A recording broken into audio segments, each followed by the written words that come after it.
चीज सुनना चाहिए होली में माल फॉर्च्यूनर चाहिए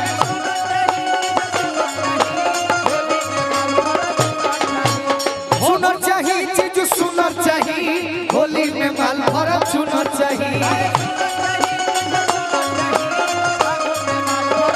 फागुन में माल फॉर्च्यूनर चाहिए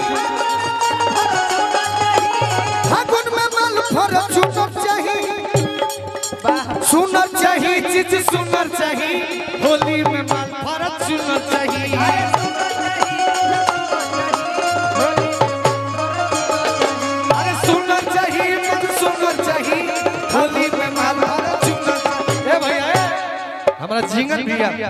सभासद बानी और बड़ी मानी ला भैया हमारा मंत्री आदरणीय दयाशंकर सिंह चाचा जी के छोट भाई भी बानी भैया को से हजारों रुपया का पुरस्कार मिलल भैया के बाद अपना में कहे अरे रुआ चाहिए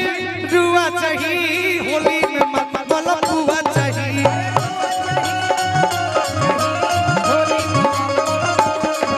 अरे रुआ चाहिए चीज रुआ चाहिए होली में मलपुआ चाहिए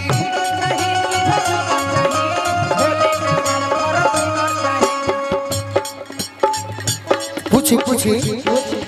हाँ एकदम मिल जीता हम मना करो होली में मलपुआ चाहिए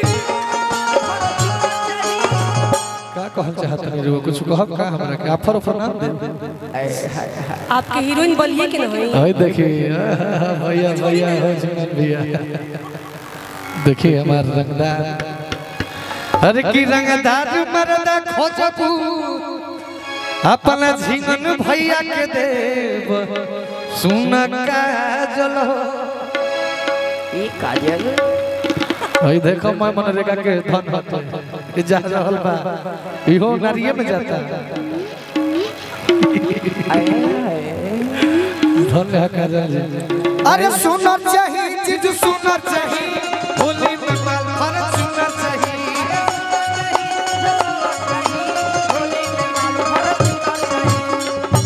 अरे तो जो हतनी हो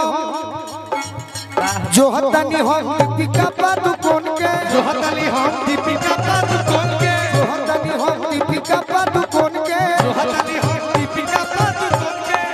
अहे खाती को करी खियई दिलिया जाके सोन के करी खियई दिलिया जाके सोन को करी खियई दिलिया जाके सोन बाकी और आगे और ढोढ़ियों पर तो समुनर चाहिए अपना व्यवहारिक लड़की हम पहला बार देखते हैं अरे ढोढ़ियों पर तो समुनर चाहिए होली में माल फॉर्च्यूनर चाहिए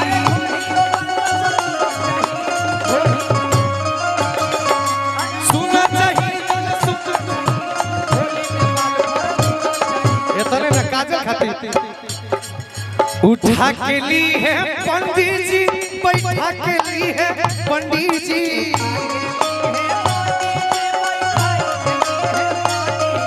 उठा के ली है पंडित जी बैठा के ली है पंडित जी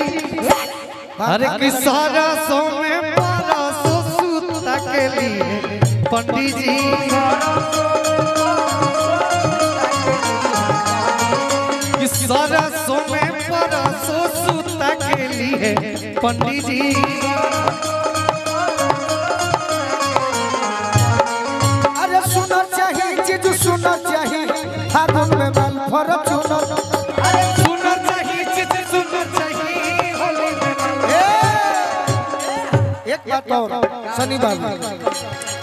गोलू के आइटम चाहिए गो प्यारी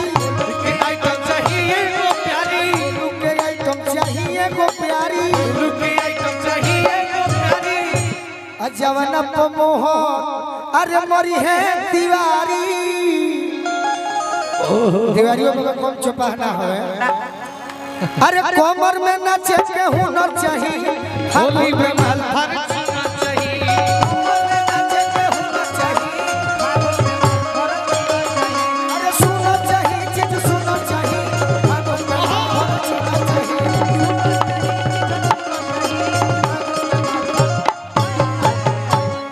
उ गाना तो रिकॉर्डिंग में बाजल बा जी ओरिजिनल भइल का कौन कि देवरे पर रही की जे